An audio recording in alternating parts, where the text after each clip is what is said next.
Bonjour et bienvenue dans cette nouvelle vidéo.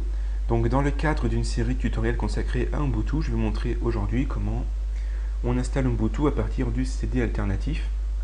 Donc concrètement, cela va nous permettre d'installer Ubuntu sur une machine qui possède peu de mémoire RAM. Donc quand j'en dis peu de mémoire RAM, j'entends par là moins de 512 mégaoctets.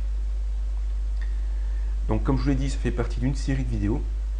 Pour voir cette vidéo, il faut déjà avoir vu la vidéo qui s'appelle Graver une image ISO. Et j'en profite pour vous dire qu'il y a d'autres vidéos, comme vous le voyez ici, c'est le plan que j'ai prévu de faire, et que je vous conseille d'aller voir ces autres vidéos. Ça peut être intéressant si vous débutez sur Ubuntu en fait. Donc voilà. Donc la version Internet CD, c'est une version spéciale d'Ubuntu. Elle est différente dans le sens où elle ne s'installe pas avec une version graphique en fait. Ça va s'installer avec une version allégée. Donc je vais vous expliquer ça un peu plus tard. Donc avant de commencer le tutoriel, il faut choisir la bonne image ISO d'Ubuntu. Donc pour cela, on tape Ubuntu dans Google et on atterrit sur le site officiel français. Ici, on clique ici, voilà. C'est ubuntu-fr.org. Donc on clique. Malheureusement, le site est lent pour la vidéo, donc ça m'arrange pas tellement.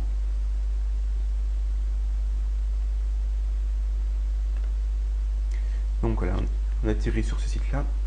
Et il faut télécharger en fait le bon CD d'installation. Et pour ça, on va sur la gauche. Il y a un lien téléchargement.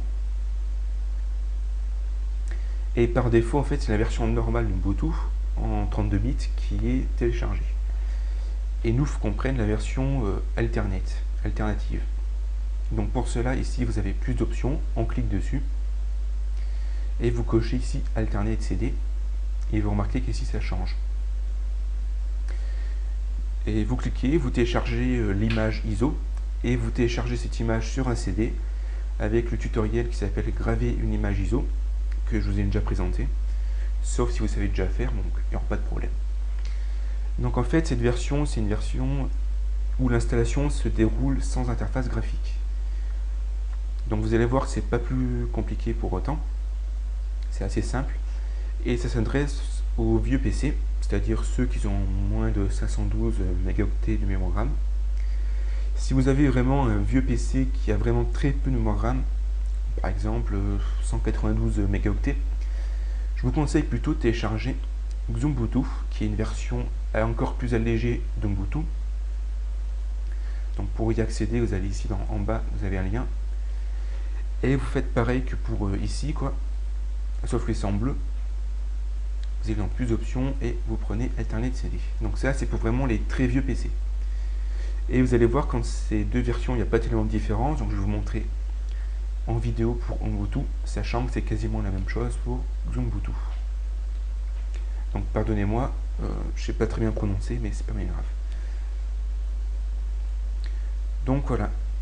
Donc pour la vidéo aussi, j'utilise ce qu'on appelle une machine virtuelle. Et en fait, les étapes que je vais faire, ce sera pareil que chez vous. Donc voilà, juste pour faire une petite parenthèse. Donc tout de suite, on insère le CD d'installation dans le lecteur CD. On lance la machine et c'est là que ça va devenir un peu plus compliqué. C'est qu'il faut en fait qu'on change l'ordre de démarrage. On change l'ordre de boot. Donc pour ça, il faut entrer dans le BIOS. Et pour entrer dans le BIOS, il faut appuyer sur une touche au démarrage. Et le problème, c'est qu'il existe plusieurs sortes de BIOS. Et que je ne peux pas tout vous montrer. Parce que moi, j'ai qu'un BIOS. Et en plus, en vidéo, il n'y a pas un vrai BIOS en fait dans la machine virtuelle. Donc je ne peux pas vous montrer concrètement comment ça se fait. Donc pour ça, j'ai trouvé un article assez sympa sur Internet. Donc dans Google, vous tapez BIOS boot,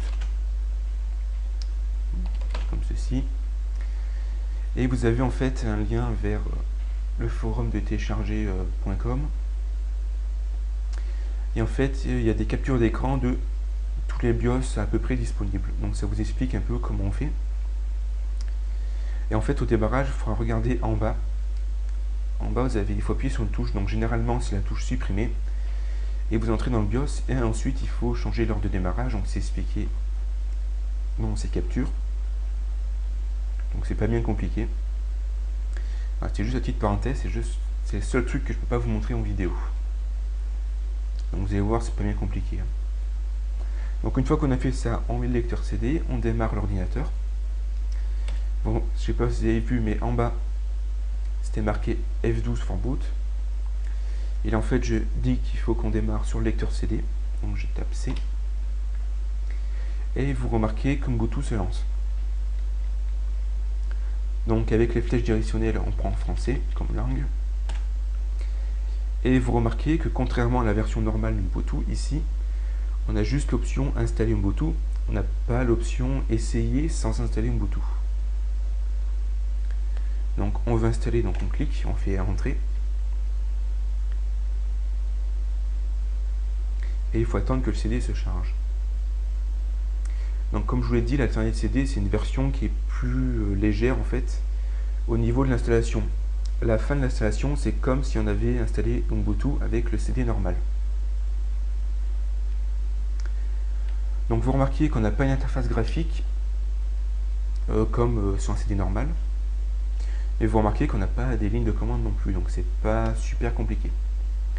Donc on se déplace à l'aide des flèches directionnelles et on valide en faisant entrer.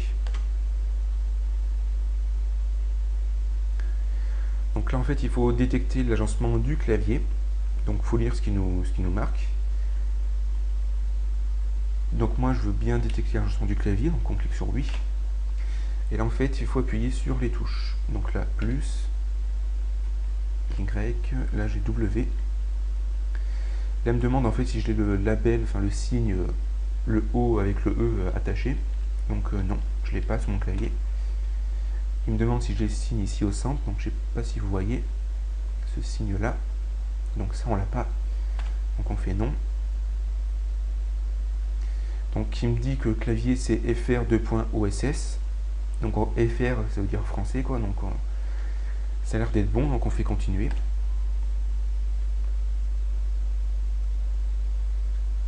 Donc là il détecte le matériel et des petits temps de chargement. Normalement c'est assez rapide.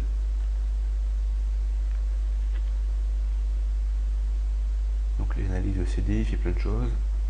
Ça ne nous intéresse pas plus que ça. Donc là il charge des composants. Donc, de mémoire cette partie là est rapide, donc je ne vais pas mettre en pause.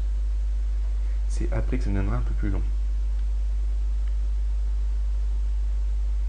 Donc vous voyez que c'est pas bien compliqué, hein. En plus le CD est traduit. Enfin il est traduit partiellement, parce qu'il y a quand même 2-3 trucs en anglais, mais c'est très compréhensible. Il détecte le réseau. Après il détecte le DHCP, si je me souviens bien. Voilà. Et voilà. Donc là, il nous demande le nom de notre machine en fait. Donc moi je vais laisser Ubuntu, donc sachant que vous pouvez modifier avec les touches au clavier qu'en fait. Hein. Donc je vais remettre Ubuntu. On appuie sur Entrée pour continuer. Donc, normalement je n'ai pas la souris là.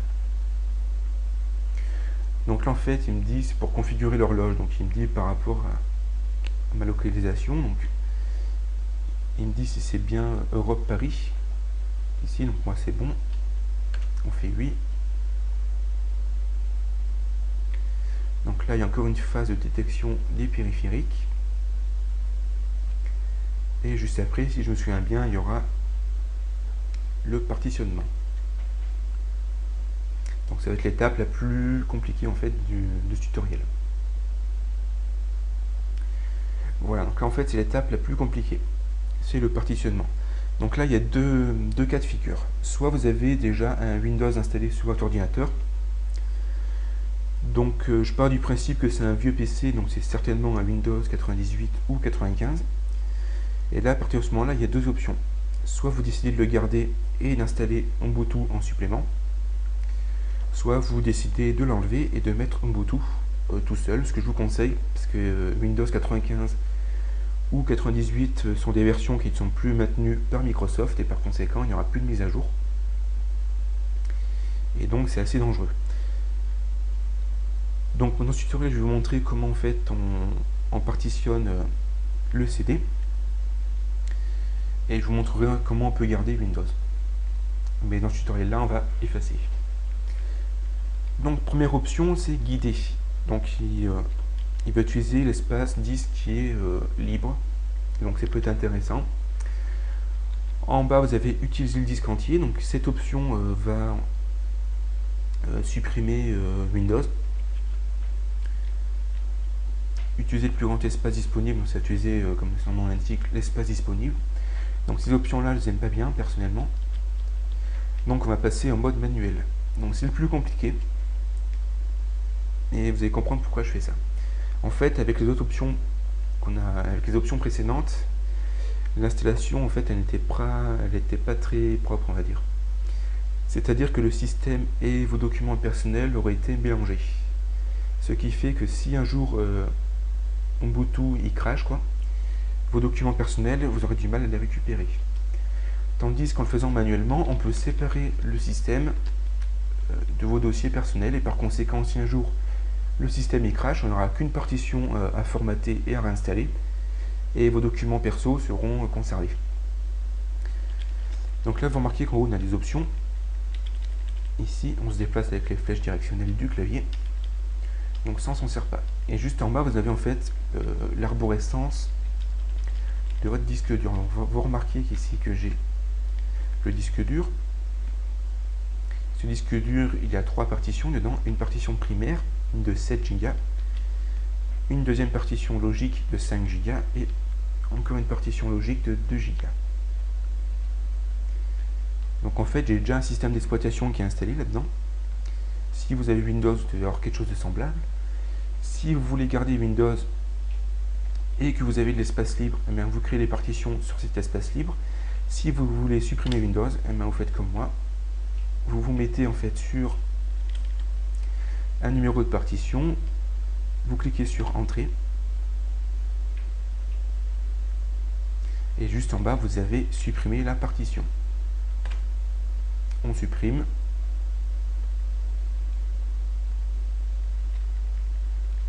Donc là, j'ai l'espace libre, je vais supprimer celle-ci aussi. Donc Entrée, supprimer. Voilà. Et je vais supprimer la dernière partition. Et on supprime. Voilà, ce qui fait qu'à la fin, on a à peu près 26 Go de libre. Donc dans cet espace libre, il va falloir créer des partitions pour Ubuntu. Donc on fait entrer sur l'espace libre, on crée une nouvelle partition. On lui donne une taille, donc moi je vais créer une partition d'à peu près 7 Go pour le système. Donc je mets 7 et je fais entrer. Partition primaire ou logique. Donc il n'y a pas tellement de différence entre les deux, sauf qu'on ne peut faire que 4 partitions primaires et qu'il en faut forcément une. Donc la première on va mettre en primaire pour le système. On va la mettre au début. Voilà. Et juste après en fait il y a des petites options qui peuvent être assez compliquées au premier abord. En fait c'est très simple. Donc le système de fichiers, on choisit le XT4 qui est la dernière version à l'heure actuelle. Et le point de montage racine, ça veut dire en fait que c'est là-dessus qu'Ubuntu va se lancer.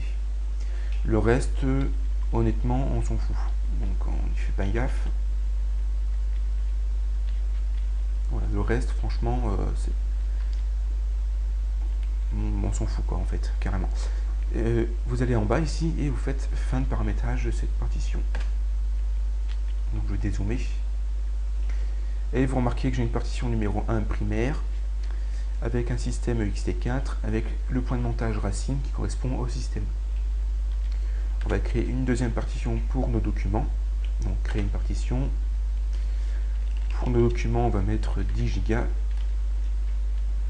Peut-être pas 10 parce que ça va me faire planter mon truc. On va mettre 5 par exemple. Donc chez vous, vous adaptez en fonction de vos besoins. On va continuer. Cette fois-ci, vous remarquez que le choix par défaut, c'est logique. Donc on va laisser sur logique, hein, ça pose pas de problème. On va laisser sur début.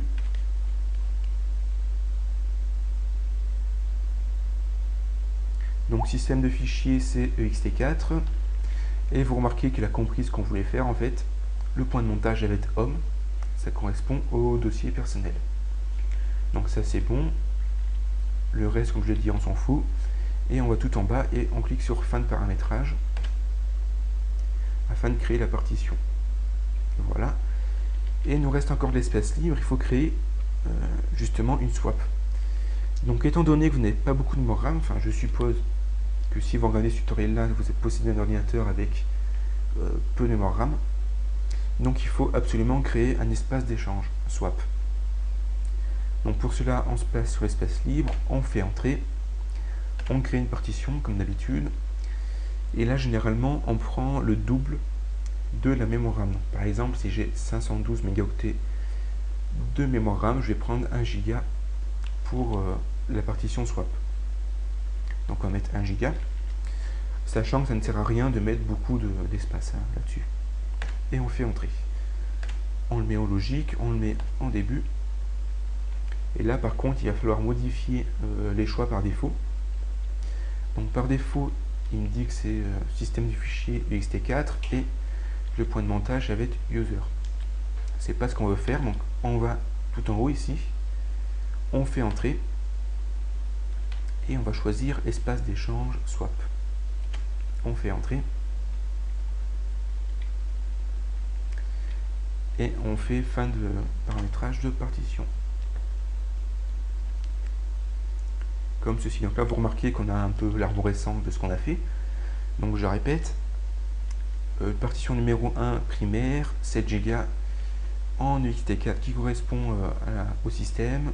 Une deuxième partition logique de 5 Go en ext4 avec un point de montage home qui correspond au dossier personnel. Donc ça serait l'équivalent de mes documents Windows en fait. Et la troisième partition en fait ça va être un espace d'échange swap de 1 Go. Donc on termine le partitionnement et on applique les changements. Donc si vous voulez garder Windows, en fait, il aurait fallu garder les partitions Windows et faire les partitions sur l'espace qui aurait été libre. Donc là, dans ce cas présent, j'ai décidé de ne pas garder Windows. Donc là, faites bien attention, le choix par défaut, c'est non, en fait. Il nous prévient que ça va détruire les données présentes sur les partitions, que le disque dur va être formaté, patati patata. Donc c'est ce qu'on veut faire. Donc on change, on se met sur oui, on fait entrer. Et là il formate les partitions, donc ça peut prendre un peu de temps.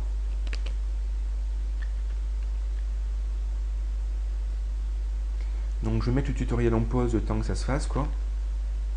Et on revient dès que ces temps de chargement sont finis en fait. Donc nous voilà de retour, les temps de chargement sont terminés, donc on atterrit sur cette page là qui nous demande de créer un utilisateur et de choisir un mot de passe. Donc on va créer un utilisateur qui va s'appeler tuto, avec comme identifiant tuto, pareil, et comme mot de passe on va mettre tuto. On va confirmer, il va me dire que c'est pas assez fort, voilà, on fait oui. Donc bien évidemment chez vous prenez un mot de passe assez compliqué quand même. Donc ensuite, il nous demande si on veut chiffrer notre dossier personnel, c'est-à-dire que au démarrage, il faut entrer le mot de passe pour déchiffrer le dossier personnel. Donc moi, j'ai pas envie de le chiffrer, donc je fais non.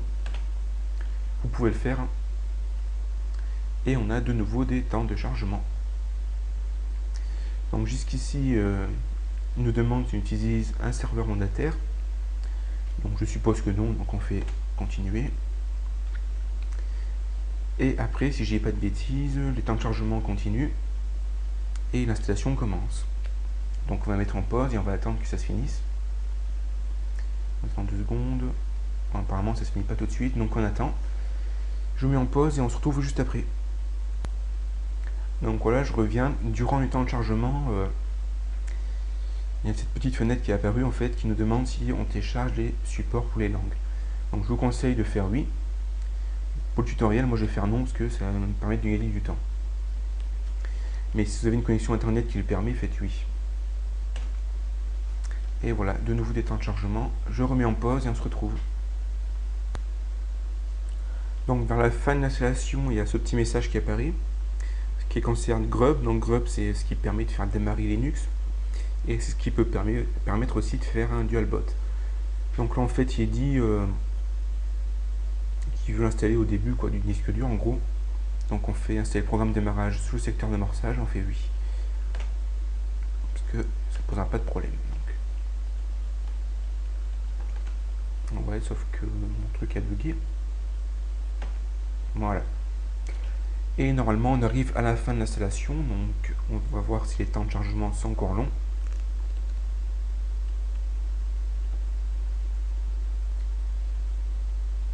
Voilà. Donc là il termine l'installation. Je vais peut-être laisser la vidéo pour voir si c'est long ou pas. Donc on a une deuxième fenêtre, ce qui concerne l'horloge universelle. Donc honnêtement je sais pas trop. On va mettre 8, hein, je sais pas trop ce que c'est.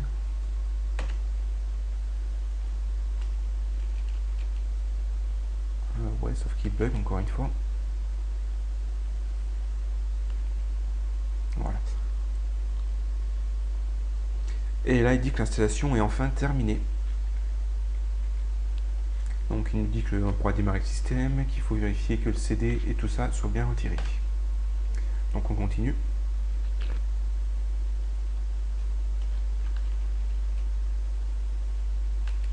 Donc je sais pas pourquoi j'ai toujours un petit bug.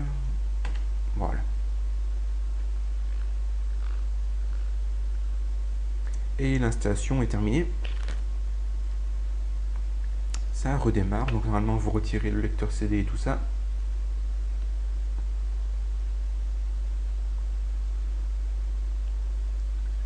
Et normalement on démarre sur un Linux totalement fonctionnel, comme si on avait fait une vraie installation. Ou vous démarrez sur Xubuntu si vous avez choisi Xubuntu lors du début du tutoriel en fait. Oh. Donc là le logo est un peu bizarre. Voilà, c'est bon. Et on arrive sur un Linux totalement fonctionnel. Donc normalement il y aura le...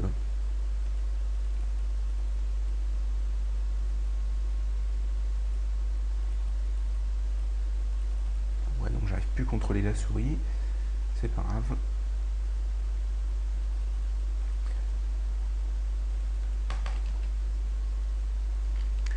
Donc on arrive sur la fenêtre de connexion, donc on va mettre le mot de passe s'il veut bien. Parce que depuis tout à l'heure j'ai un bug bizarre là. Voilà. Ok. Bon, il veut pas. Donc normalement ça fonctionne, donc là chez moi j'ai un bug donc je peux pas aller plus loin. Mais de toute manière c'est pas bien grave étant donné que le tuto est terminé.